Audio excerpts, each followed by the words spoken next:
Bienvenidos. Ahorita con la alabanza de Dios es bueno. Esa alabanza fue mi himno en mi proceso.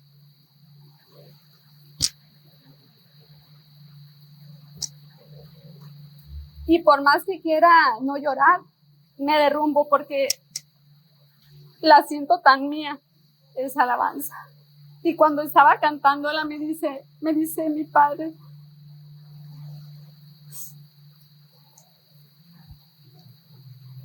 detrás de ese proceso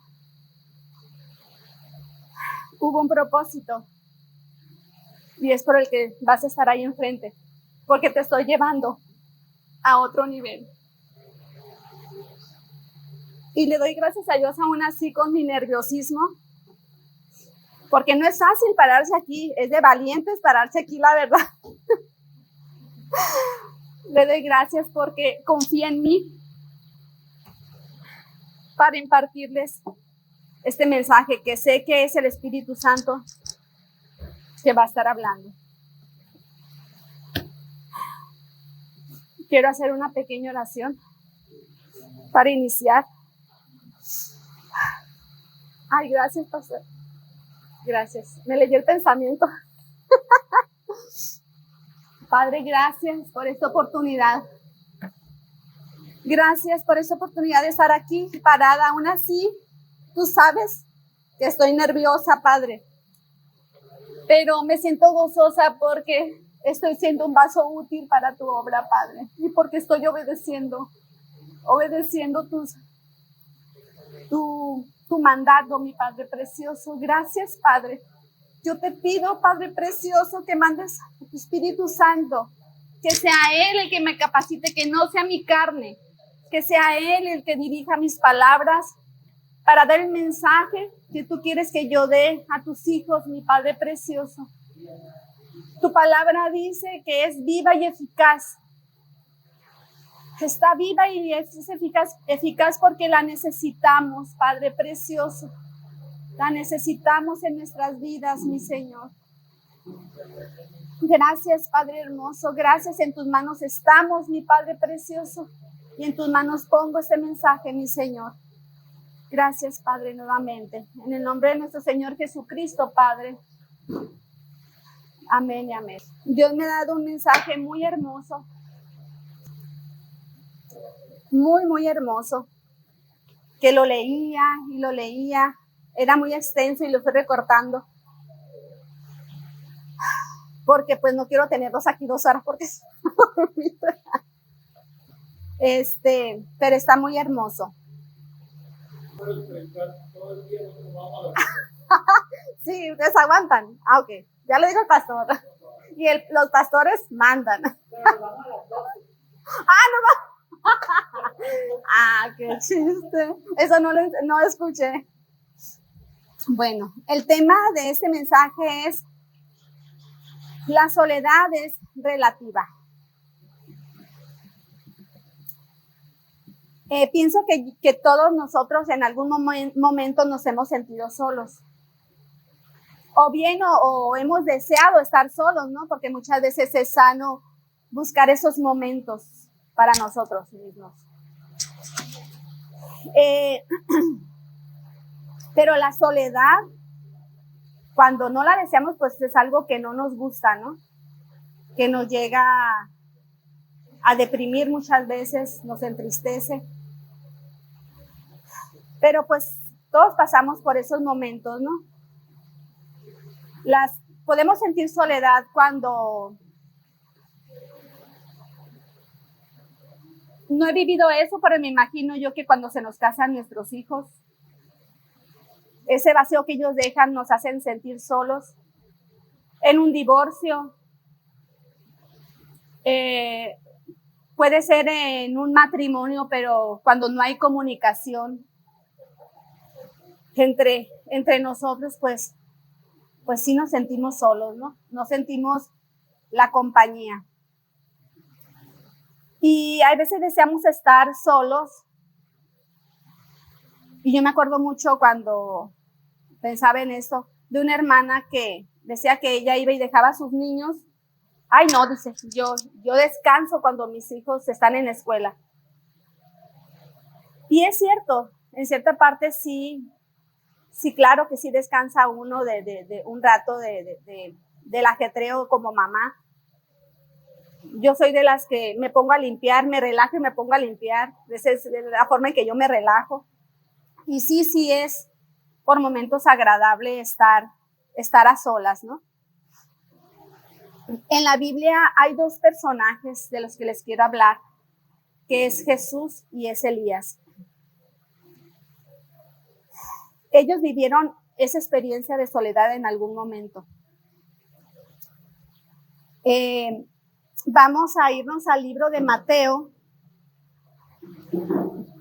26. Yo voy a leer, sí me gustaría que si los que tengan Biblia, si lo busquen, yo lo voy a leer, yo voy a leerlo para no expanderme mucho en el tema porque sí es algo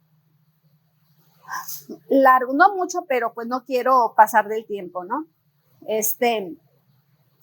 26 es del 38 al 46. 26, 38 al 46.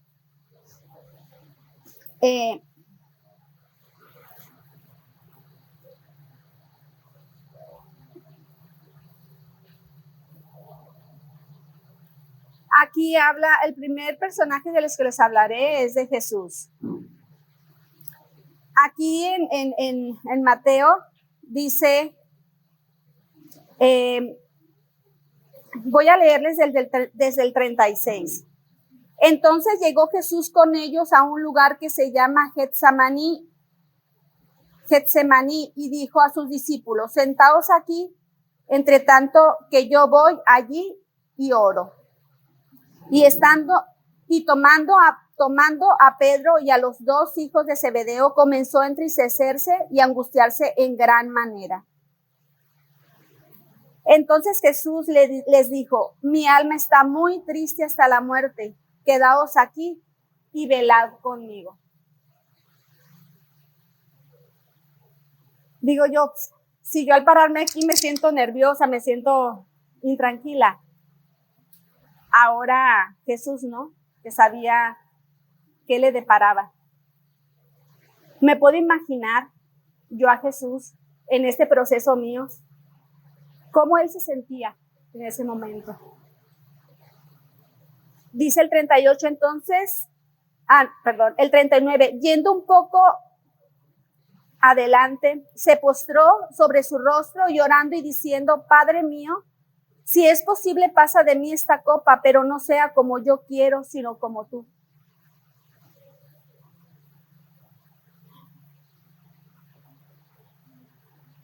Pues aquí vemos a un Jesús demasiado angustiado, demasiado temeroso de su situación, deseando que Dios se retractara, que Dios diera otros medios para que su propósito fuera cumplido. Y dice el 40, vino luego a sus discípulos y los halló durmiendo y dijo a Pedro, ¿así que no habéis podido velar conmigo una hora? Los discípulos no lo apoyaron, no le estaban apoyando porque se quedaron dormidos. Estaban dormidos y él deseaba sentir ese apoyo en oración, ¿no? Y no sentirse solo como él se sentía. Dice el 41, velad y orad para que no entréis en tentación. El espíritu a la verdad está dispuesto, pero la carne es débil. Su espíritu estaba dispuesto, pero en su carne él tenía temor, él tenía miedo, él tenía angustia. Y dice el 42, otra vez fue y oró por segunda vez diciendo, Padre mío, si no puede pasar de mí esta copa sin que yo la beba, hágase tu voluntad. Todavía con la esperanza, Jesús, de que Dios cambiara esos planes. que no fuera necesario todo ese proceso que Jesús tenía que vivir. Y fue otra vez, dice 43, vino otra vez y los halló durmiendo. Vino otra vez y los halló durmiendo, porque los ojos de ellos estaban cargados de sueño. Y dejándolos, dice el 44, y dejándolos se fue de nuevo, lloró por tercera vez, diciendo las mismas palabras. Por tercera vez, con la esperanza, Jesús. Dice el 45, entonces vino a sus discípulos y les dijo, dormid ya y descansad. Aquí Jesús me suena como a sarcasmo. Ya duerman, ya descansen, ya vienen por mí. Ya no necesito de esa oración.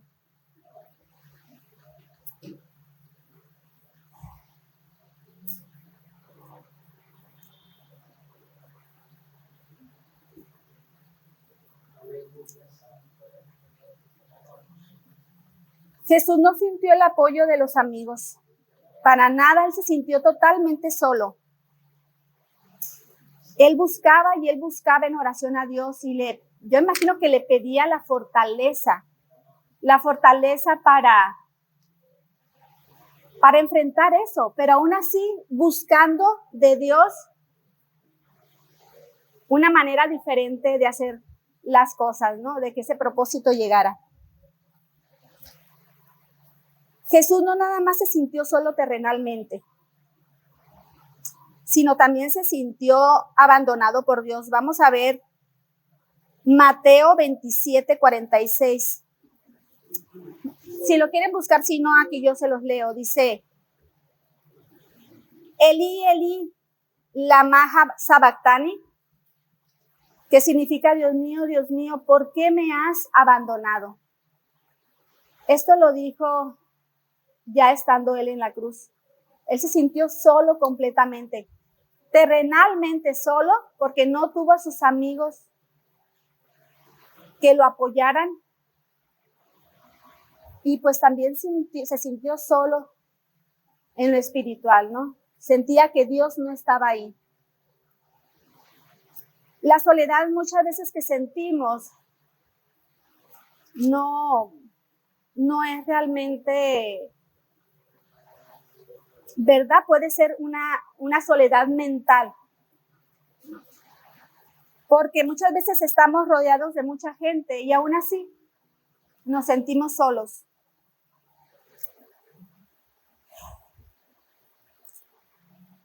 Cuando nuestra paz se siente amenazada, cuando alguna situación nos sacude, es difícil enfrentar esos momentos y hasta para Dios lo fue. Para Dios también fue muy difícil enfrentar esos procesos y mantener intacta la fe y la confianza. Podemos pensar cómo es que Jesús pudo tambalear en la fe, en la confianza en Dios, siendo él mismo hecho carne, ¿no? En Juan 6:38, vamos a ver Juan 6:38, dice, porque he descendido del cielo, no para hacer mi voluntad, sino la voluntad del que me envió. Ese es un versículo que nos demuestra que pues Jesús estaba allá en el cielo y fue hecho carne para venir aquí, ¿no? A la tierra. Sabemos que Jesús fue enviado para salvación y perdón de nuestros pecados, pero también para que Él fuera testigo de la lucha del hombre con la carne. Por eso es nuestro abogado, por eso es nuestro intercesor. Él comprende nuestra situación y nuestras debilidades. El otro personaje es Elías. Él vivió experiencias hermosas con Dios. Fue un instrumento en las manos de Él. Él era un gran profeta y Dios le dio el poder para ejecutar grandes milagros. Les voy a decir unos cuantos. Uno fue cuando sanó de lepra a Naam, cuando hizo flotar el hacha, cuando sanó las aguas de Jericó, cuando apartó las aguas del río Jordán, entre otros, ¿no? Elías fue un ejemplo de fidelidad, de obediencia y amor hacia Dios, pero sucedió algo en su vida que lo hizo sacudir en la fe, cuando una mujer llamada Jezabel lo amenazó de muerte. ¿Sí conocen esa historia? Si la han leído, sí la recuerdan. Jezabel era una mujer malvada, era un modelo de mujer de vanidad, de soberbia, se podría decir también. Pues en ella todo lo malo había, ¿no? Era una mujer manipuladora y pues era una mujer que no creía en Dios, una mujer que perseguía a los profetas de Dios y los mandaba a matar. Era una mujer muy mala y su esposo Acab era un hombre de carácter muy débil, un hombre que era fácil de manipular. Y pues ella lo hacía a su antojo, ¿no?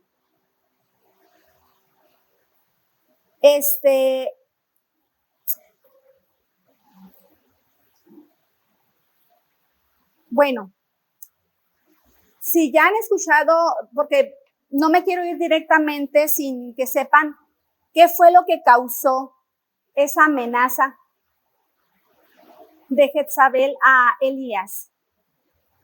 Y fue porque Elías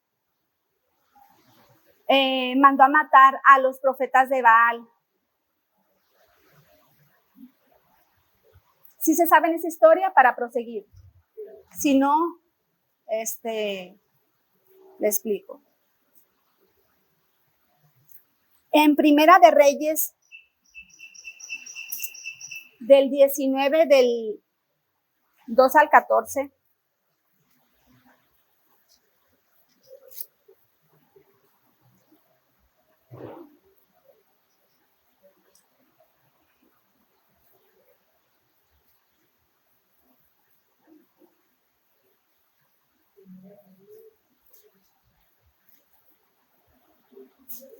del 2 al 14.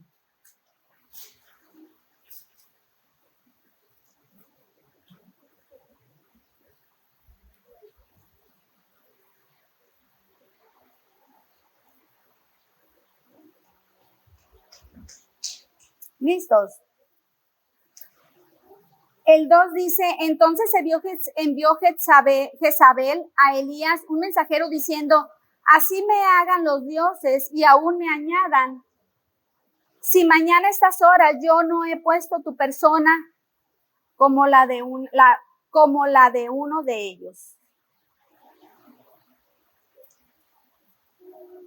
Viendo pues, dice el 3, viendo pues el peligro, se levantó y se fue para salvar su vida. Y vino a Beerseba, que está en Judá, y dejó allí a su criado.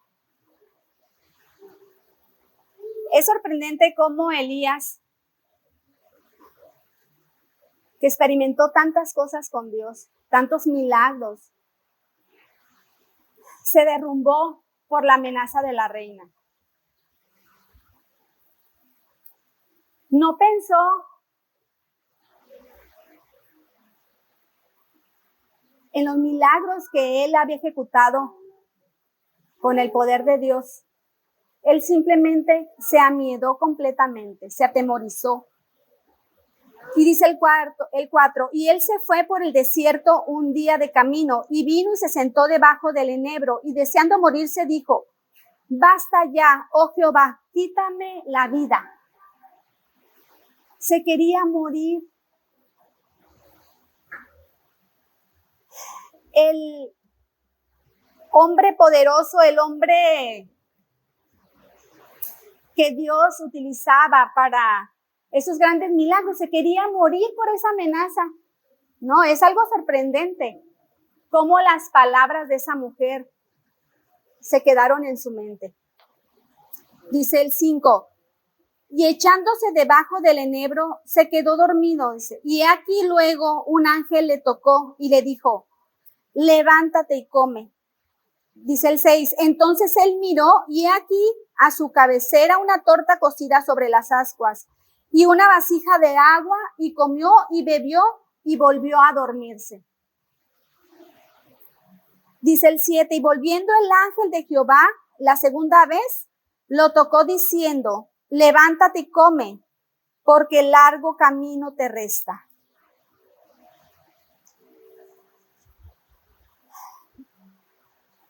Se levantó pues y comió y bebió, y fortalecido con aquella comida, caminó 40 días y 40 noches hasta Horeb, el monte de Dios. Dice el 10, el 9, perdón. Y ahí se metió en una cueva donde pasó la noche. Y vino a él palabra de Jehová, el cual le dijo, ¿qué haces aquí, Elías?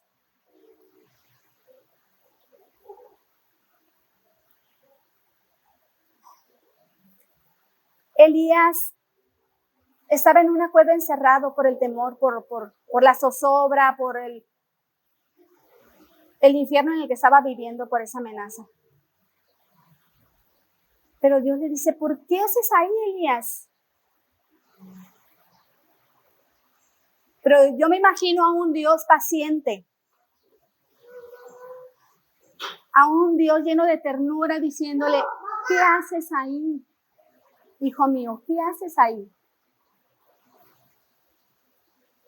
Él respondió, he sentido un vivo celo por Jehová, Dios de los ejércitos, porque los hijos de Israel han dejado tu pacto, han derribado tus altares y han matado a espada a tus profetas, y solo he quedado yo, y me buscan para quitarme la vida.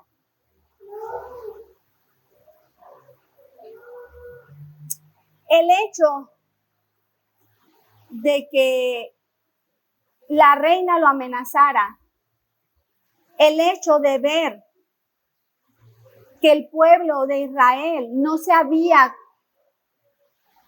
arrepentido al ver el poder de Dios, pues eso lo llevó abajo.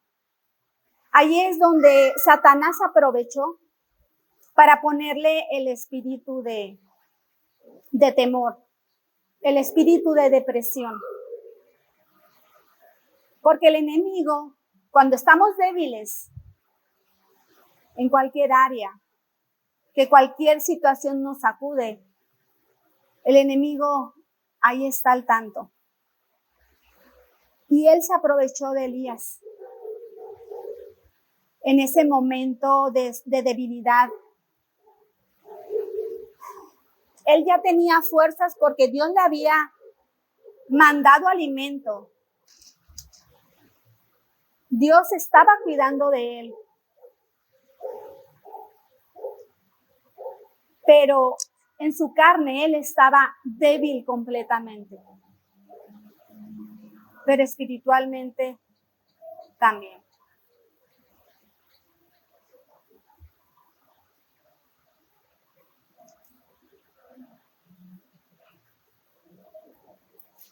Y dice el 11.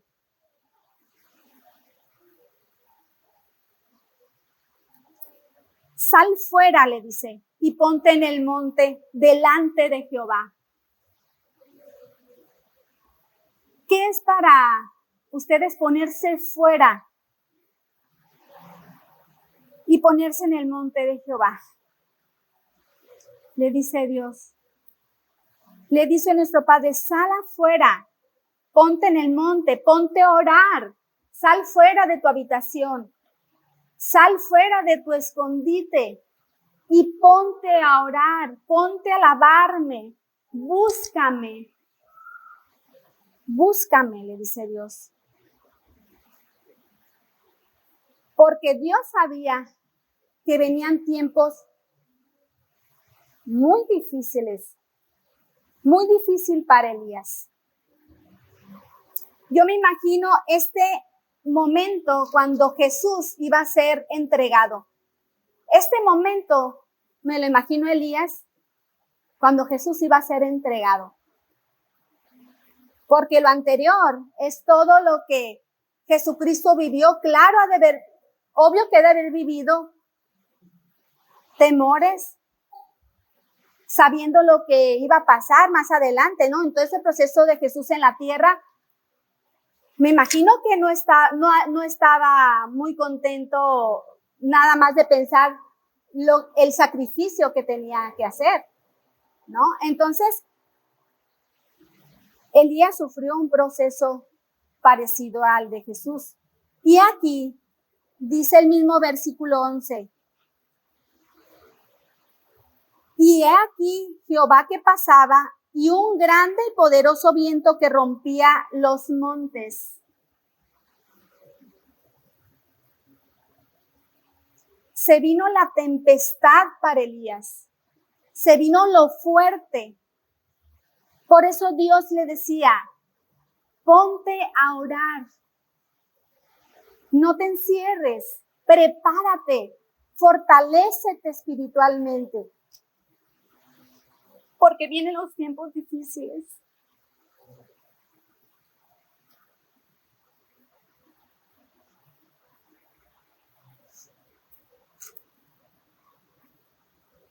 Perdón.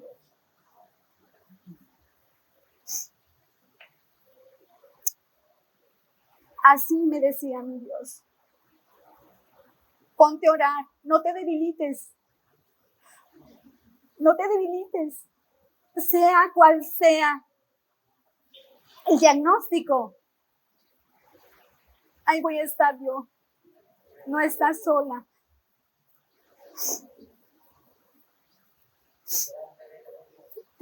Grande es nuestro Padre, muy grande. Y aquí Jehová que pasaba, dice, ya lo leí, lo vuelvo a leer. Un grande y poderoso viento que rompía los montes y quebraba las peñas delante de Jehová. Pero Jehová no estaba en el viento, dice. Y tras el viento, un terremoto. Pero Jehová no estaba en el terremoto. Porque en esos procesos sentimos que estamos solos. Sentimos que Dios nos ha desamparado muchas veces.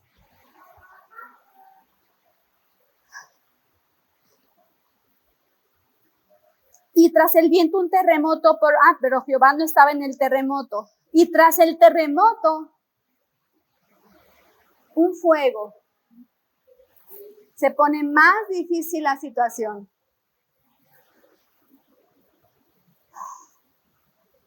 En ese fuego, Dios nos mete, como todo alfarero, ¿no?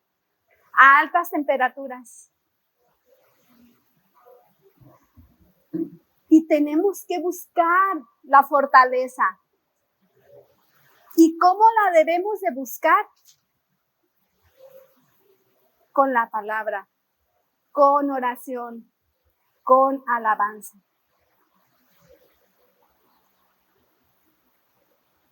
Porque estos procesos, como el que estaba pasando Elías y como pasó Jesús, eran procesos muy difíciles, son procesos muy difíciles que solos no podemos salir victoriosos de ellos. Tenemos que agarrarnos de la mano de Dios.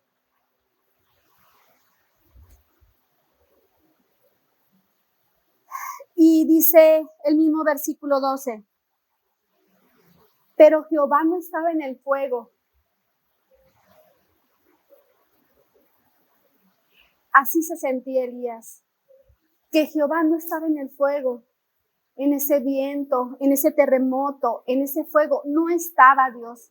Porque él sentía que se desfallecía, él sentía que ya no había nada bueno para él, que ya no había algo más allá. Él se sentía derrotado. Aún así,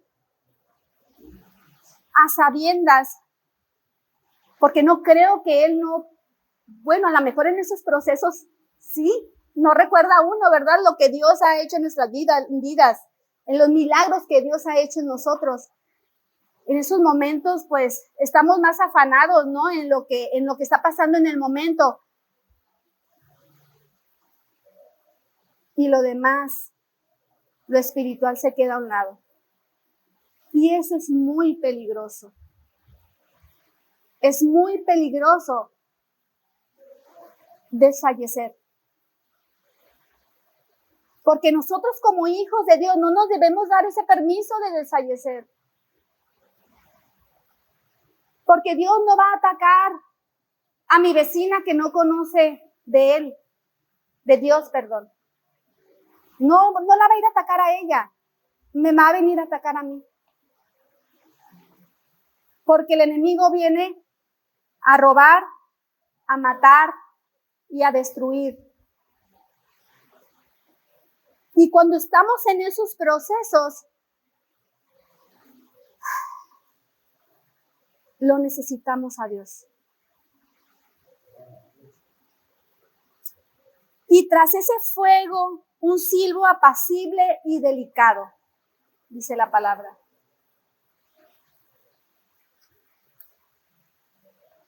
Y dice el 13, cuando lo oyó Elías, cubrió su rostro con su mano y salió y se puso a la puerta de la cueva.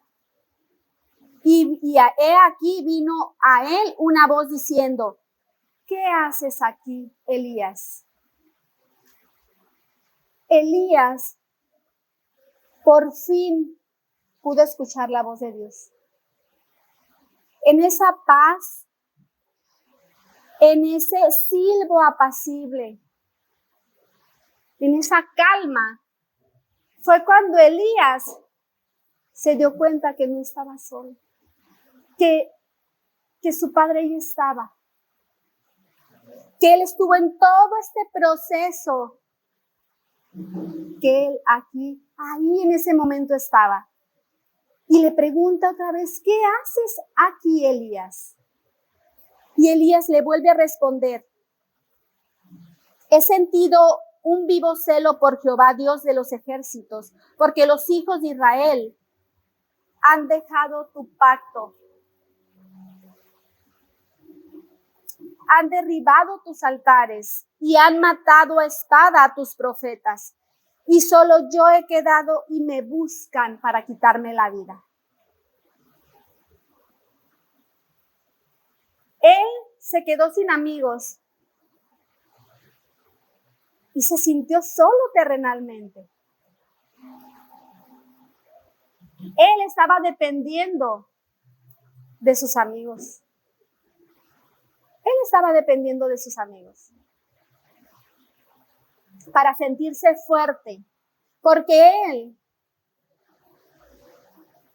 Elías todavía no reaccionaba ante esto. Elías todavía no comprendía que la fortaleza no se la iban a dar sus amigos,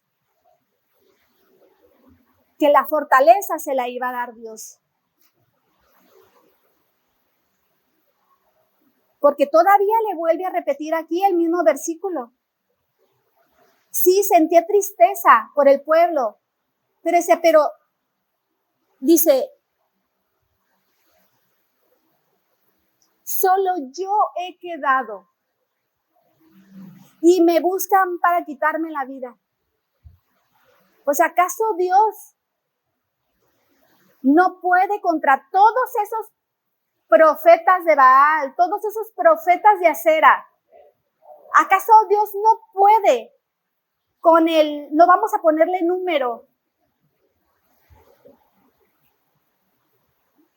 No puede con cualquier obstáculo que se nos presente en la vida. ¿Acaso tenemos a un Dios limitado que nada más sirve para apartar las aguas del río Jordán, para sanar la lepra de Naam, para dar de comer a muchos hambrientos, para aumentarle el aceite a la viuda? Para eso nada más tiene poder Dios. No tiene el poder para sacarnos de donde estemos, porque muchas veces a nuestra vista la situación es difícil. Pero para Dios no hay imposibles y eso se nos olvida. En esos momentos se nos olvida que Dios todo lo puede. Que si Dios está con nosotros, ¿quién en contra? Dice la palabra. ¿Quién en contra?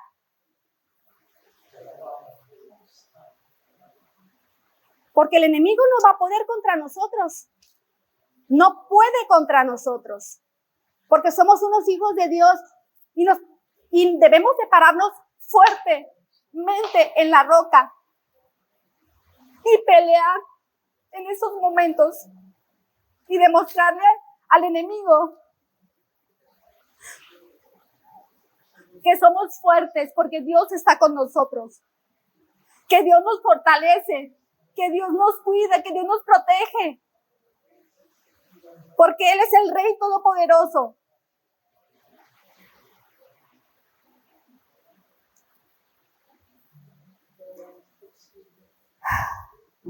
Y dice en Romanos 11:3.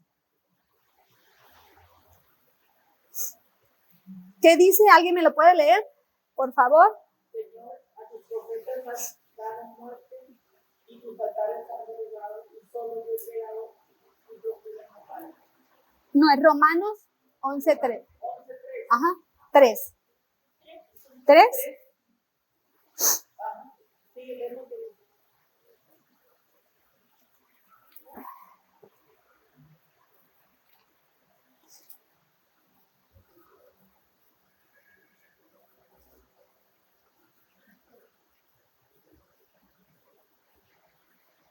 Perdón, es 4. Es 4, pastora. Pero, ¿qué le dice la divina respuesta? De él he salvado 7,000 hombres que no han doblado la rodilla delante de Baal. Dios tenía todo bajo control. Todo bajo control. Porque ese proceso que Elías estaba viviendo era un propósito de Dios en la vida de Elías. Él no estaba solo. Él no estaba solo. Y me quiero regresar al 12, que me encantó. Me encantó el saber, el enterarme qué significa silbo apacible.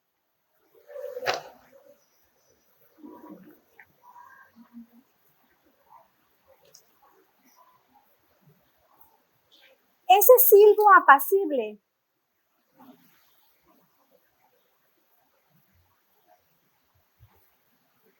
es nada más ni nada menos que el sonido del shofar. ¿Y qué significa ese sonido?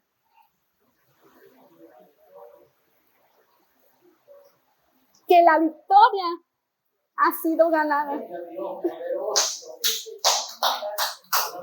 Que Él está ahí y que cuando no claudicamos, cuando nos paramos fuertemente en la roca y no desechamos a Dios, aún así con nuestros temores, aún así con nuestros miedos, con nuestras depresiones, aún así encerrados en esa cueva, en esa habitación, no sé dónde te encierres, ahí está Dios esperándote y te dice, a ti Maybek, a ti Rubí, a ti Pastora, Te dice a ti, Meli, a ti, Eduardo, a ti, Berta, a ti, Ramón, a ti, Saúl, a todos nos dice, a ti, Alma.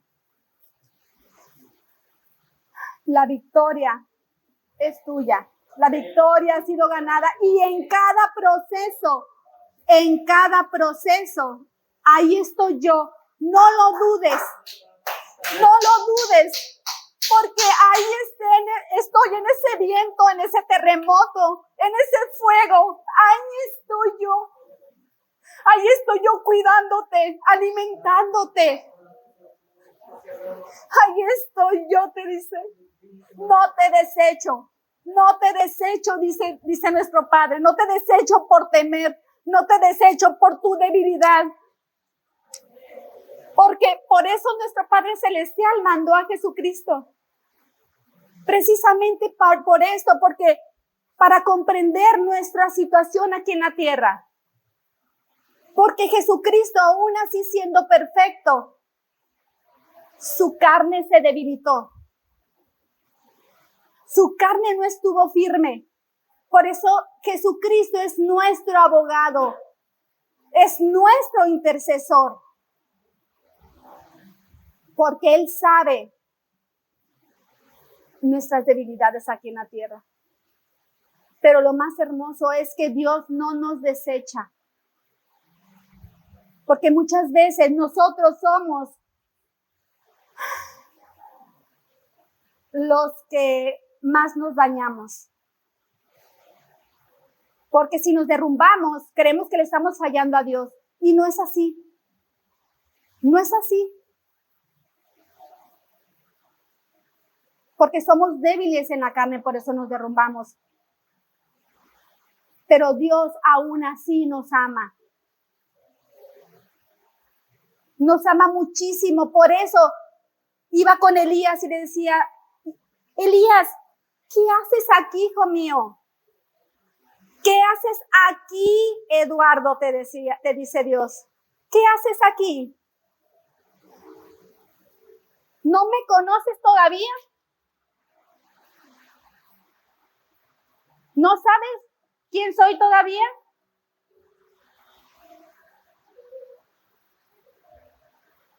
Tenemos a un Padre tan hermoso, tan bueno. Por eso yo me deleito con esa alabanza. Porque no hay palabras muchas veces para expresar a Dios. No hay palabras. A veces que yo le digo en mi oración, gracias, Padre. Y se me hace cortita la palabra. Y como se me hace muy cortita, le vuelvo a decir gracias. Y gracias, y gracias. Y quisiera decirle más cosas, pero no tengo palabras muchas veces para expresarme y decirle, te agradezco, Padre precioso. Te agradezco tanto. Te agradezco tanto tu fidelidad. Porque a veces no la merecemos. No merecemos tanto. Tanta paciencia, tanto amor, tanta fidelidad. Pero tenemos a un Padre que nos ama muchísimo y que su amor no tiene dimensiones. No sé en qué proceso estás y no sé si ahorita estás en algún proceso, pero si Dios te pone en un proceso, recuerda, no estás solo, no estás sola. No estás solo, porque Dios ahí está. Dios ahí está, cuidándote en ese proceso. Nada más, no claudiques. Nada más, sé fuerte. Con las pocas fuerzas que tengas, con esas pocas fuerzas clama a Dios. Porque Él está ahí para responderte, para abrazarte, para decirte, te amo. Te amo, no estás solo.